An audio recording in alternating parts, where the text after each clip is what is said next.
ओम श्री गणेशाय नमः। जय श्री राम। तो आइए आज माता सती और भगवान शिव जी का जो वार्तालाप था उसे हम आगे को सुनेंगे। माता सती के मन में संदेह था कि अगर यह प्रभु श्री राम है तो प्रभु श्री राम अपनी पत्नी के बिछड़ने पर ऐसे विरह करेंगे। जो मनुष्यों की भांति प्रभु विरह करते हुए इधर उधर भटक रहे थे वन में। तो माता सती के मन में संदेह था कि ये प्रभु श्री राम नहीं है। फिर इस प्रकार भगवान शिव जी उन्हें बार बार समझाते हैं, भगवान शिव जी उन्हें बार बार बोलते हैं, किंतु माता सती का संदेह दूर नहीं हुआ। तब शिव जी ये जानकर मुस्कुरा उठे कि ये भी प्रभु की ही महिमा है।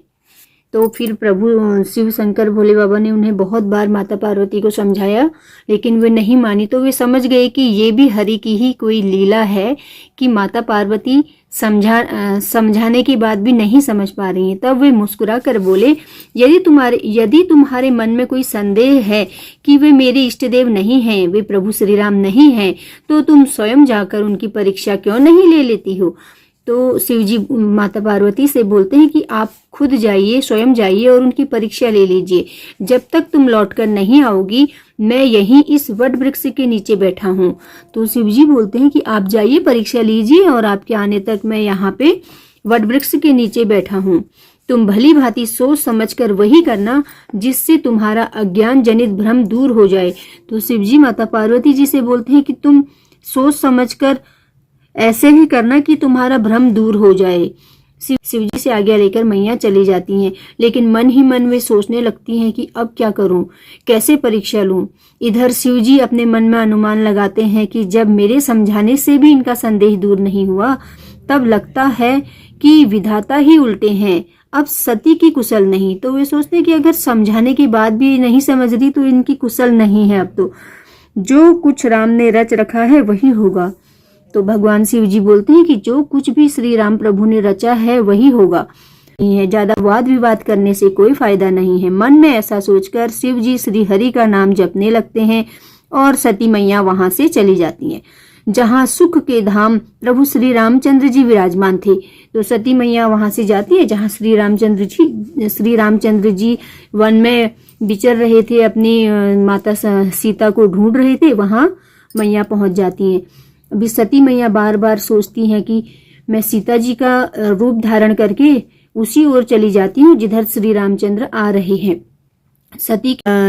जब सती मैया सीता मैया का वेश बना के चली जाती हैं, उधर की ओर जाती हैं, तो उन्हें देखकर लक्ष्मण जी चकित हो जाते हैं। लक्ष्मण जी को हृदय में बहुत भ्रम होता है, वे अत्यंत गंभीर हो जाते हैं, कुछ कह ही नहीं सकते हैं। लक्ष्मण प्रभु श्री रघुनाथ जी के प्रभाव को जानते थे। जो लक्ष्मण थे वे प्रभु राम के प्रभाव को जानते थे। जो माता सती का यह जो छल था, जो यह कपट था, वह प्रभु जान गए।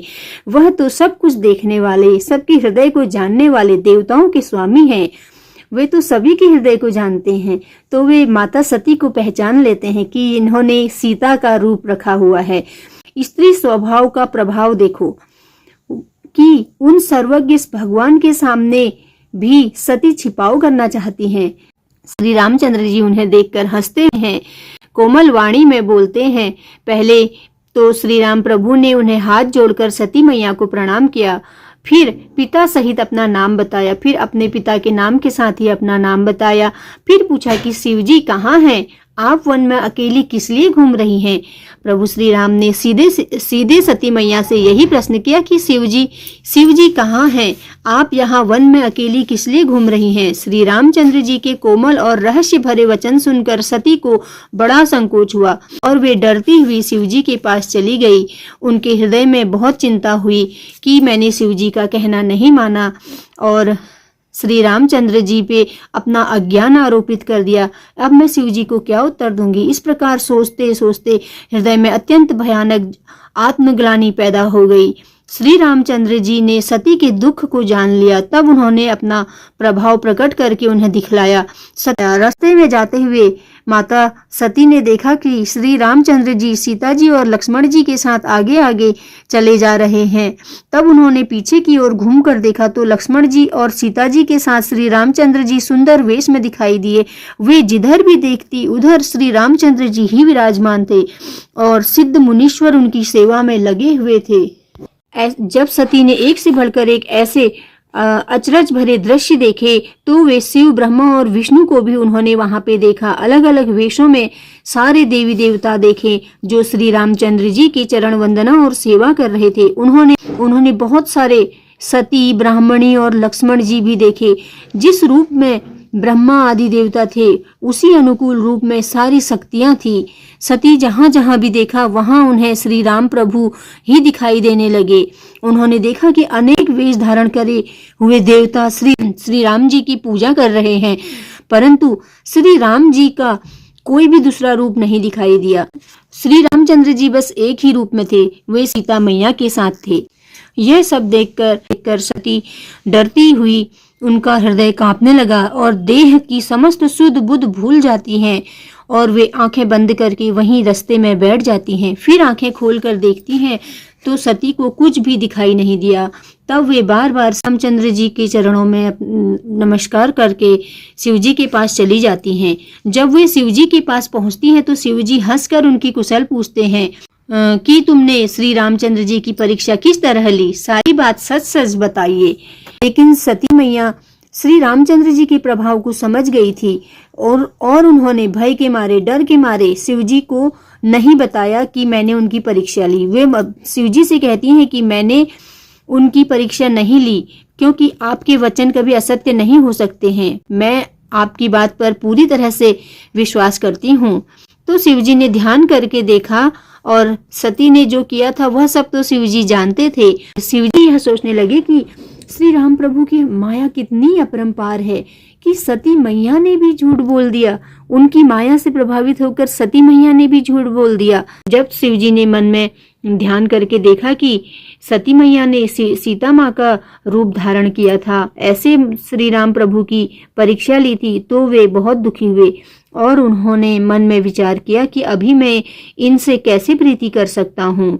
सती परम पवित्र हैं, इसलिए इन्हें छोड़ते भी नहीं बन सकता है, इसलिए मैं इन्हें छोड़ भी नहीं सकता हूँ और इन्हें प्रेम करने में बड़ा ही पाप लगेगा। शिव जी में प्रकट में कुछ नहीं कहते हैं, लेकिन उनके हृदय में बहुत दुख होता है। तब शिव जी ने श्री रामचंद्र जी के चरण कमलों में शीश नवाया और श्री रामचंद्र जी का स्मरण करते ही उनके मन में यह विचार आया कि सती के इस शरीर से मेरी पत्नी के रूप में भेंट नहीं हो सकती है। तो शिव जी उसी समय उनके मन में यह विचार आ जाता है कि जो सती का यह शरीर है, इससे अब मैं पत्नी के रूप में नहीं मिल सकता, क्योंकि इस शरीर को उन्होंने माता सीता का रूप धारण कर लिया था। तब शिवजी ने मन में यह संकल्प कर लिया कि अब मैं इस शरीर से पत्नी के रूप में नहीं मिलूंगा। ऐसा विचार करके शिवजी कैलाश की ओर चले गए। चलते समय यह आकाशवाणी हुई कि हे महेश, आपकी जय हो, आपने भक्ति का दृढ़ता पूर्वक निर्वाह किया है।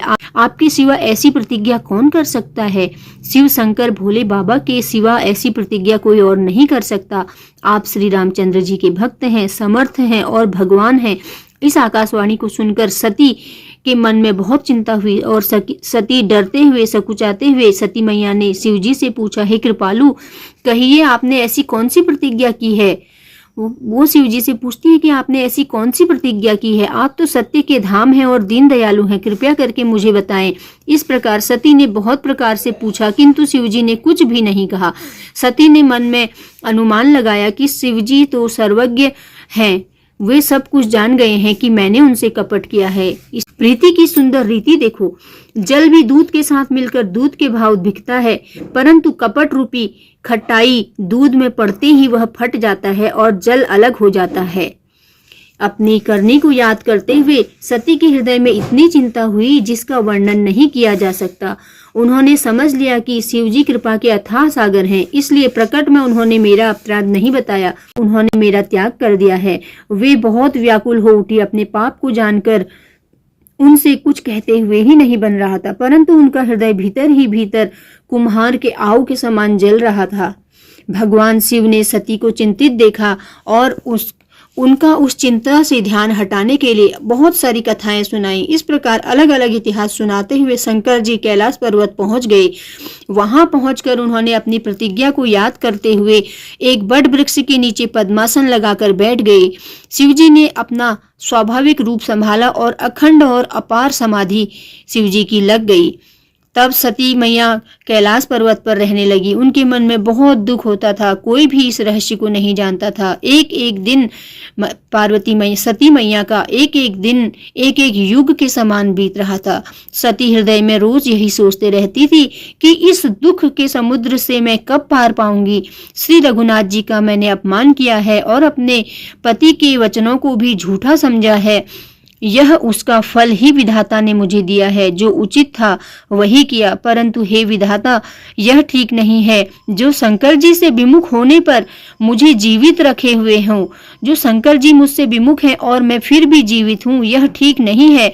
सती के हृदय की ग्लानि कही नहीं जाती। सती अपने मन ही मन में बहुत पछतावा करते रहती। सती ने श्री रामचंद्र जी का स्मरण किया और बोली, हे प्रभु, आप दीन दयालु हो। वेदों ने आपका ऐसा यशगान किया है कि आप दुख को हरने वाले हैं।